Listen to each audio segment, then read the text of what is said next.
Okay, let me tell you the story of how I traveled to 4 countries with zero luggage. This is about to be, for me, what I consider a very torturous story time.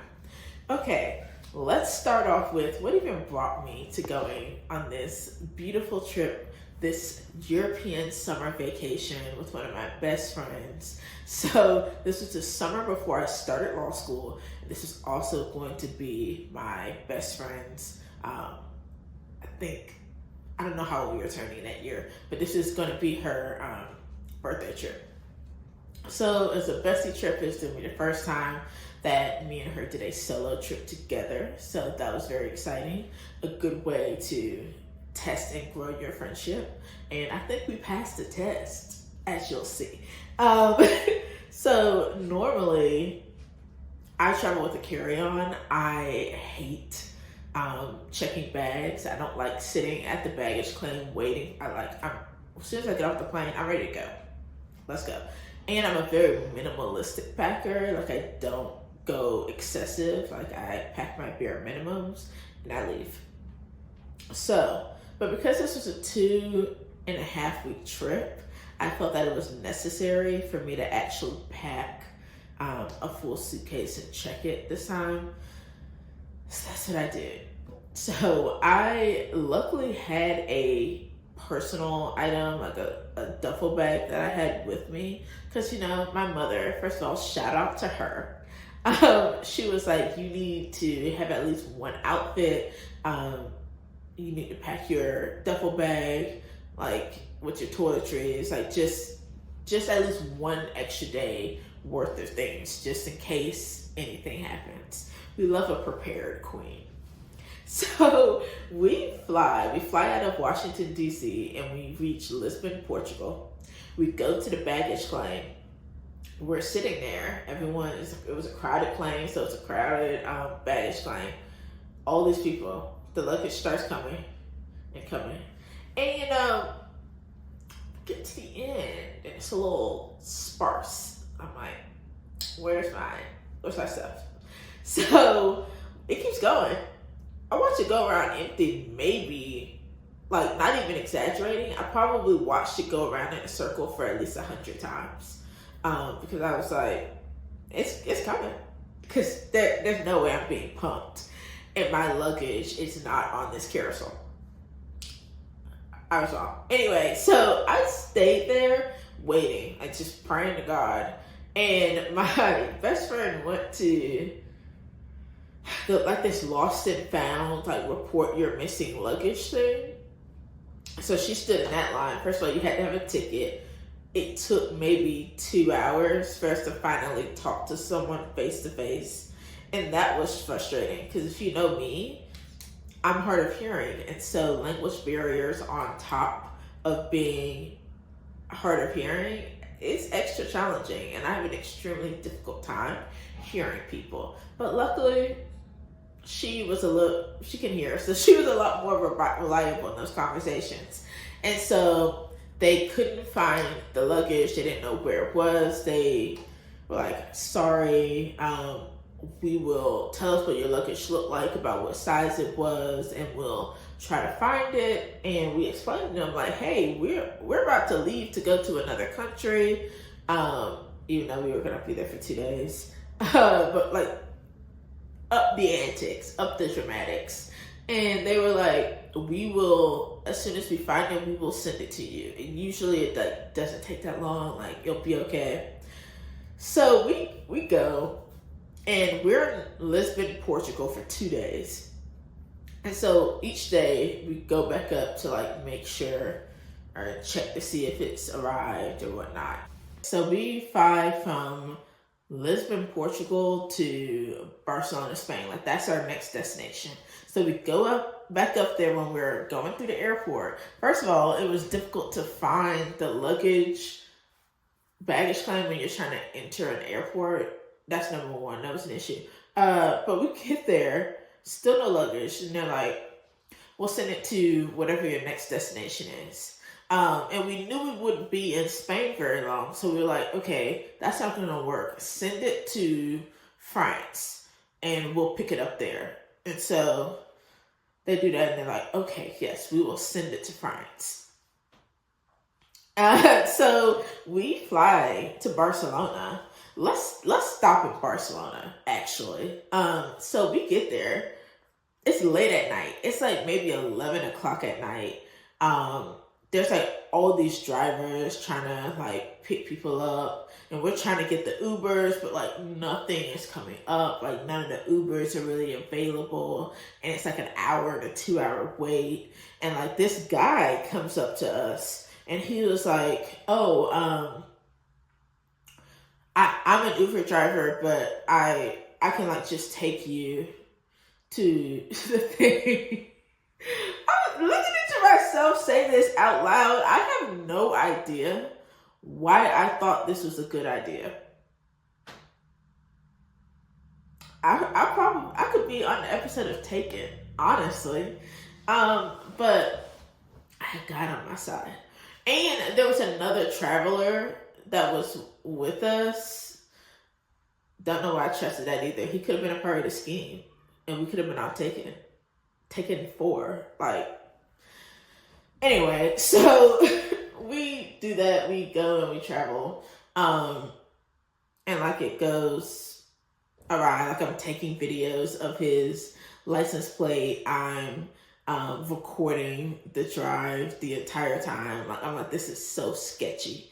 And so, by the grace of God, we get to where we're going in one piece, and we paid him in cash. And like, I was like, hey, deuces, goodbye.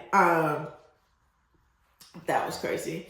And we were enjoying Barcelona. So now, by this point, I've been wearing the same like 2 outfits for like 2 days straight now.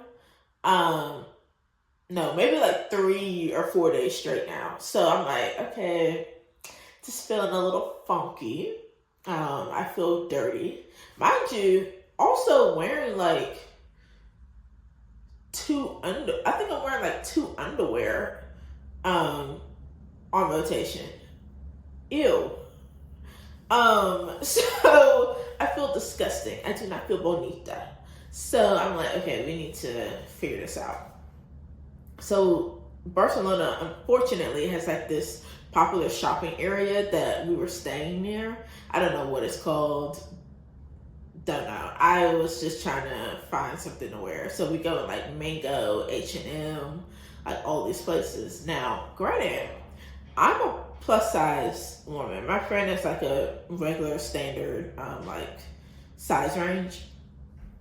I'm plus size. Now, plus size and obesity is a unique thing to America. Like, of course, other countries have obese people, but not like they do in America. So I'm just like stressing because I'm like, I don't know. So we're in H&M, and I'm like, H&M usually has some kind of plus size fashion. And so I go up to the girl that works there, and I'm like, hey, do you guys like have a plus size section?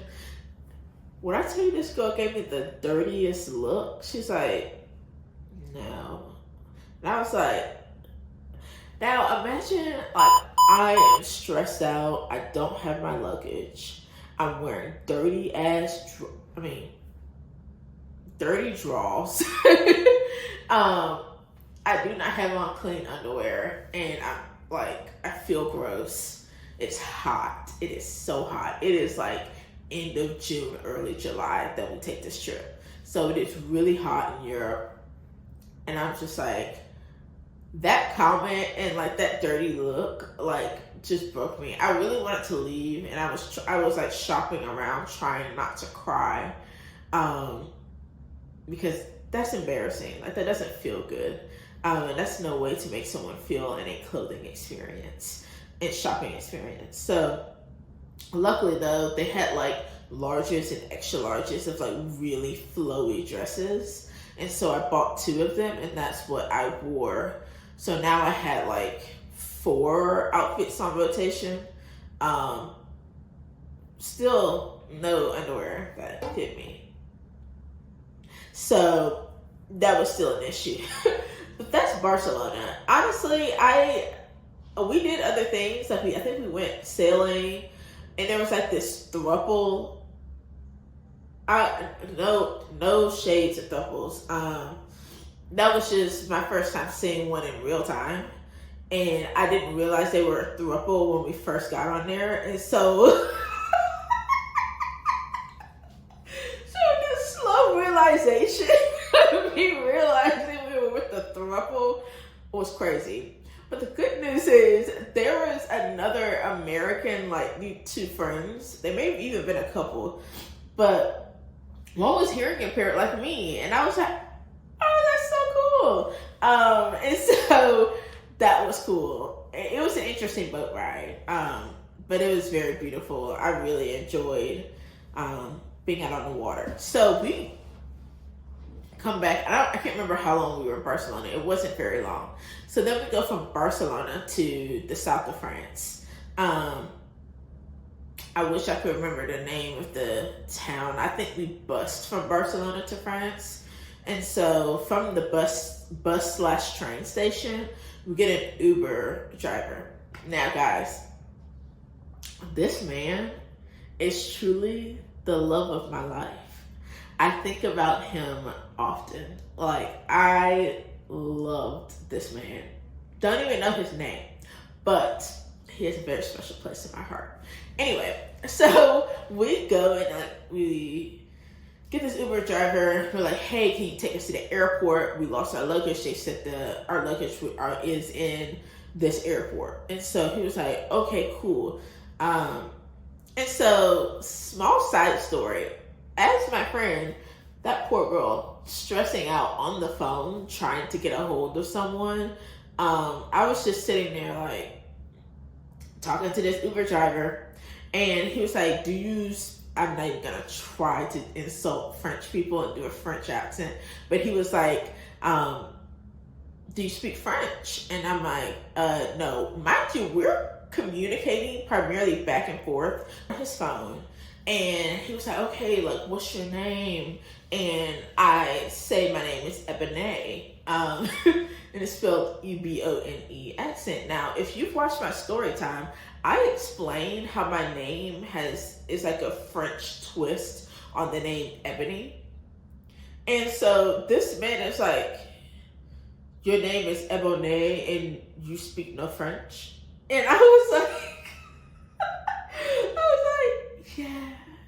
yeah.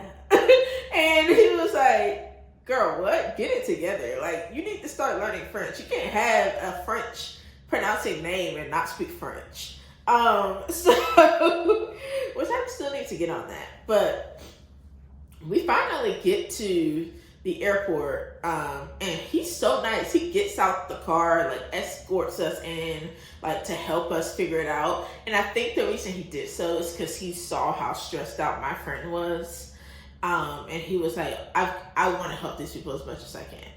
And he probably thought that would beef up his tip. So anyway, we get back to where we're going, and we get into the airport. We're like trying to find the baggage claim, and it's like you have to talk to this phone. Now, the phone is like, the people are speaking in French, so we don't really understand like the language barrier is too hard. And so he like speaks to them. He's speaking to them in French, and like he is like going in on these people, and I'm like, yeah, thank you. Someone advocating for us. And so he was like, they said it would be here tomorrow or something like that. Is that true? I have no idea. So he takes us to a hotel because we were supposed to go into France, pick up our luggage, get our rental car, and leave and go to where we were actually staying in Provence. So we do that. That's canceled. So we ended up getting a motel. We part ways with the Uber driver. He was amazing. He was a wonderful person. And I am still so appreciative of him trying to help us in that situation. So we now have to cancel the car that we got.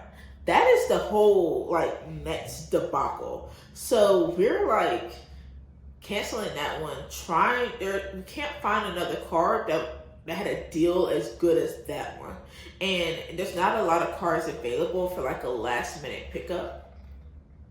So what we're doing is we're searching the internet in this janky hotel, like motel, and like stress trying to figure it out, and we finally find one. So we're like, oh, thank God. And so we like book it, and then we go to pick it up in the morning. We have to tell our Airbnb host like, hey, I'm sorry, we won't be there until tomorrow. And so we do that, and then we go in and we like actually figure it all out, get the car, get the keys. I think we paid the agreement was like a couple of $100, if I'm not mistaken. So, that's fine. We go, we enjoy our trip. Mind you, our clothes are filthy. My underwear situation still has not changed. And so this is horrible by this point. So luckily we go, I think before we even get to our Airbnb, we had a picnic booked in a vineyard, and it was amazing. Like, it was one of the most beautiful views. It is literally one of my favorite memories from that trip. And so after that, we finally get to our Airbnb. We tell them what happened. They're like, oh my gosh, oh no, like, do you need your clothes washed? Now, they don't have washing machines. Like, these people in the middle of nowhere, they're like in this really small town, and they're like washing clothes, so by hand. So I'm like humiliated. I'm like, oh, my clothes are so dirty and gross. But she did it, and it was air dried by the morning. It was sitting on these air drying things outside of our room. I'm like, wow, like, what an amazing person to do that, because I've been like, that sucks, I'm not touching that. But finally we had clean clothes, and I felt like that, for me, that gave me a sense of refresh. I felt good after that point. Now, the thing that I will say sucked is that in Europe, they don't do ice in their water. And for me to feel like refreshed, rejuvenated, ice water is a big part of that. And so like, I could never really feel clean, never really felt put together. And so that's besides the point. Anyway, so we do France. We go to Saint-Tropez. We do a few other things. Absolutely love France. That's probably my favorite country that we visit on our 4-country escapade. And so we leave France, and I think we take a train to Rome, Italy. So we get to Italy. Our luggage never came in France, so gave up there too. So we get to Italy.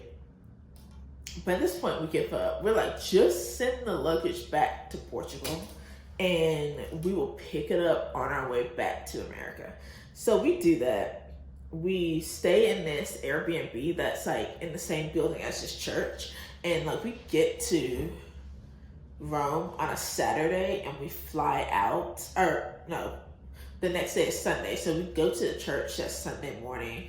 The people are so nice. We do a worship service with them. It's like this African church in the middle of Rome. So cool.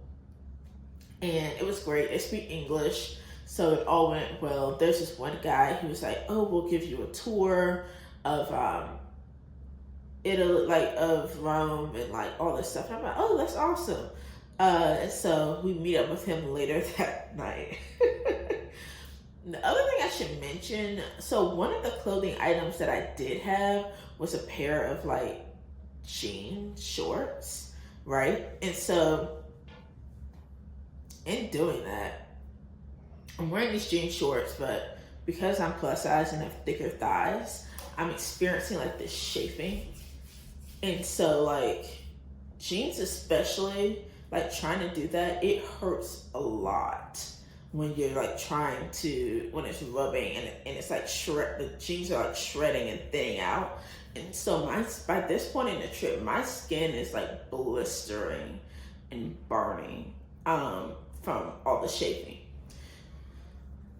So anyway, we meet up with this man to go to the Coliseum in the evening. It's beautiful. We watch the sunset. Like it's all gorgeous. So this guy from the church like takes us on the tour of the Coliseum in Rome, which I've been to Rome before, so I was familiar with it. And so we go around, right? And mind you, by this point, I don't know what he did, but he did something that really was like annoying me.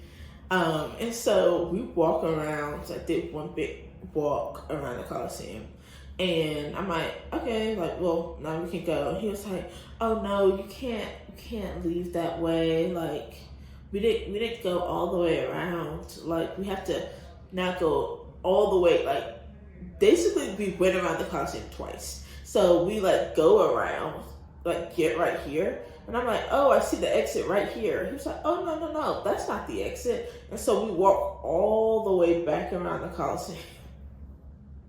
Y'all, I was ready to fight this man. Because mind you, I'm experiencing these blisters between my thighs that hurt a lot. I'm in a lot of pain. It hurts to walk. And like, bless my friend.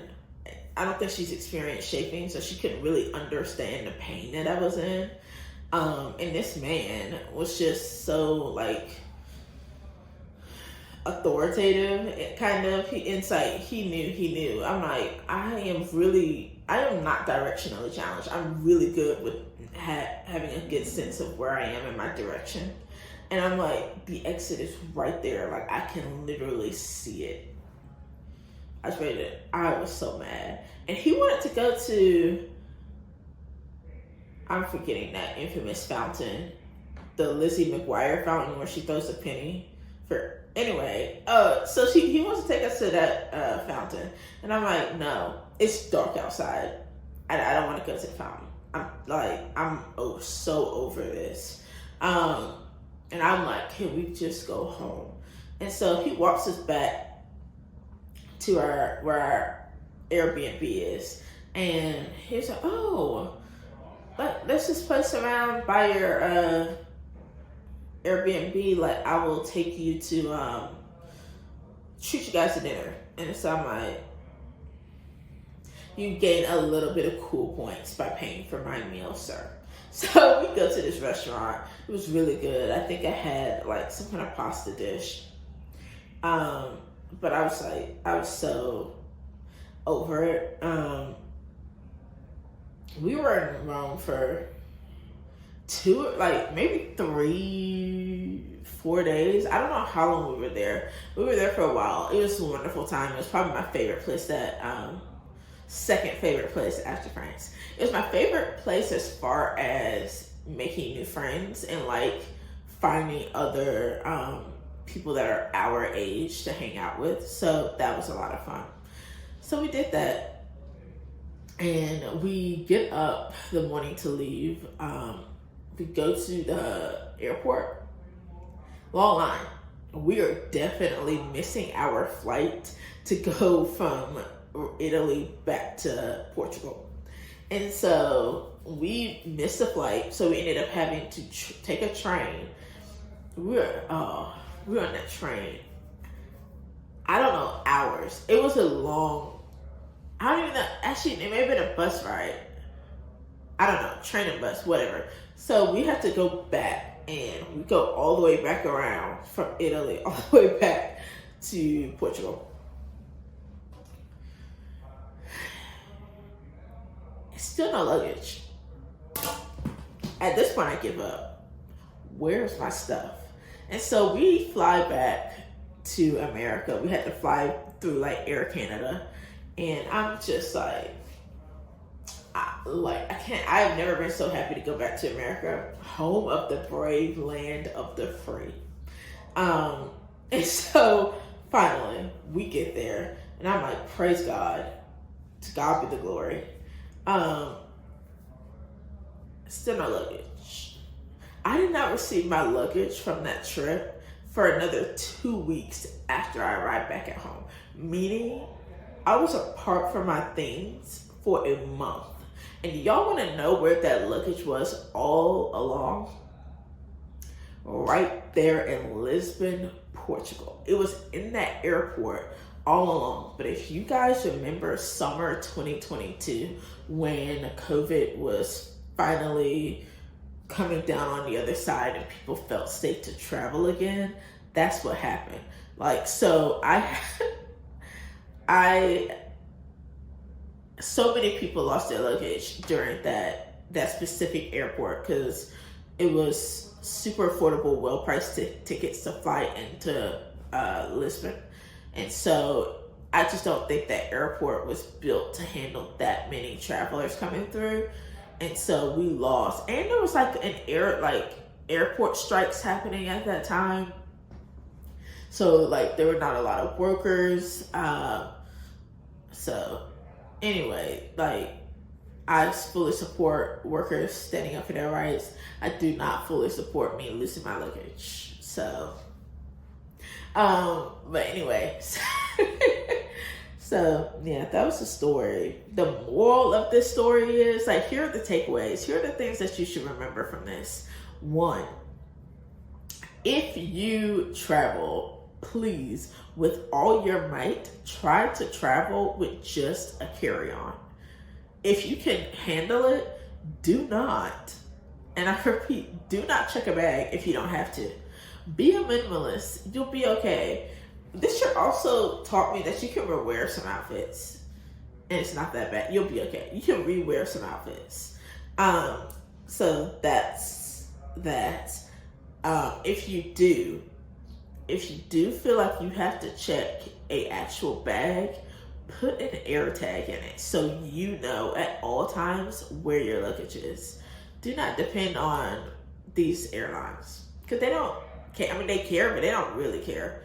And if you do get your luggage lost, the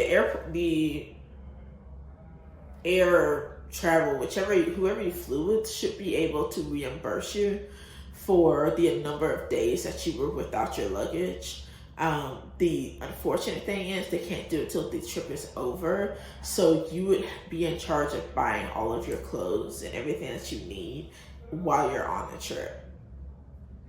And then also make sure when you're traveling and you're putting together a travel group, I'm not a fan of traveling with like big friend groups. Like, I would say travel with 1, maybe 2 friends, but the most important thing is that you're actually traveling with friends that you really trust, that and who are good under pressure, and are good in certain situations. I think that was the thing that was proven in my friendship, is that we both handle pressure well, and we have different strengths. So together we worked really well in trying to figure out those situations and going through the trauma bond together.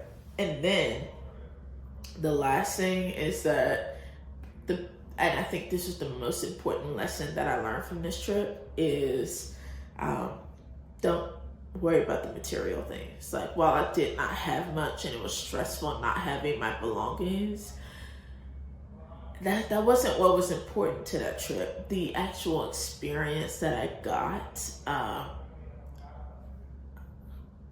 I mean, there's nothing that no amount of material can do anything in exchange for experience and actually living your life and being present in the moment. So I am eternally grateful, even though it was stressful not having the physical things to feel good, smell good, be clean. But, I got to be on a trip for 2 weeks with one of my best friends that I love very dearly, and it has only brought us closer. She's still one of my very best friends. Like, some people have they have friendship breakups, but, we stood the test of time. So I am eternally grateful. So yes, that is my story time of traveling to 4 countries: Portugal, Spain, France, and Italy with 0 luggage.